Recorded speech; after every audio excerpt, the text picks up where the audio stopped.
What is the more excellent way that Paul was inspired to show? The Greek word agape does not always mean divine love, as is commonly believed. It can even refer to the wrong kind of love.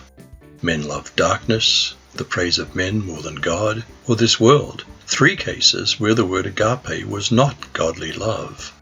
Just like our English word love, the meaning depends on the context. And that's what this chapter is all about. Though I speak with the tongue of men and of angels, and have not charity or love, I'm become as sounding brass or a tinkling cymbal. Angels speak with men in a human language, but probably use a different form of communication between each other. This is therefore likely hyperbolic. Tongues, when used to show off or for other unloving purposes, are just a noise. And though I have the gift of prophecy and understand all mysteries and all knowledge, and though I have all faith so that I could remove mountains and have not charity, I'm nothing. Great preaching, deep insight into God's revelation, knowledge of the Bible, and miracle-working faith are all empty without love. And though I bestow all my goods to feed the poor, and though I give my body to be burned, and have not charity, it profits me nothing.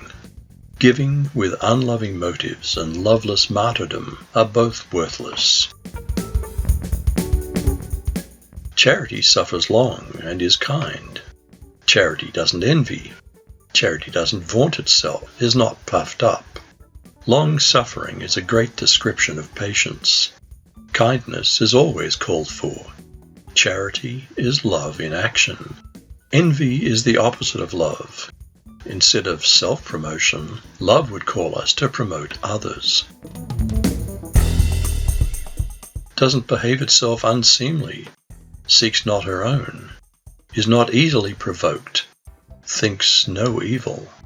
Again, love seeks what benefits others. Doesn't rejoice in iniquity, but rejoices in the truth. Reveling in sinful movies or dirty jokes is the opposite of love. The truth may hurt, but it's what's needed for positive change. Bears all things, believes all things, hopes all things, endures all things. The New Living Translation renders this, love never gives up, never loses faith, is always hopeful, and endures through every circumstance. Charity never fails, but whether there be prophecies, they'll fail. Whether there be tongues, they'll cease. Whether there be knowledge, it'll vanish away.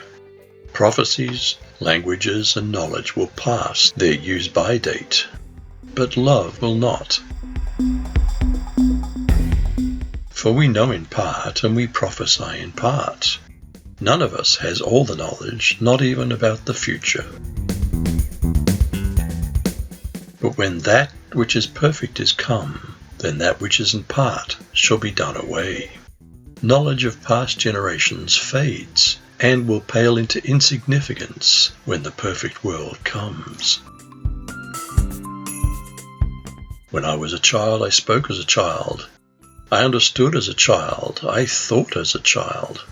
But when I became a man, I put away childish things. Growing up spiritually is something that we deal with all the time, either in ourselves or in newer Christians. For now we see through a glass darkly, but then face to face.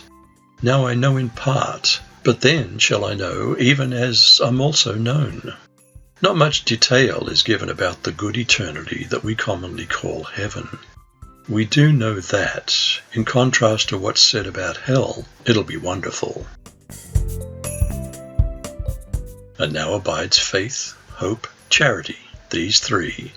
But the greatest of these is charity. Paul's definition of love in verses 4 through 8 is one of those memorable passages of the Bible. Most things in life are temporary. Of the things that last, love is the most important.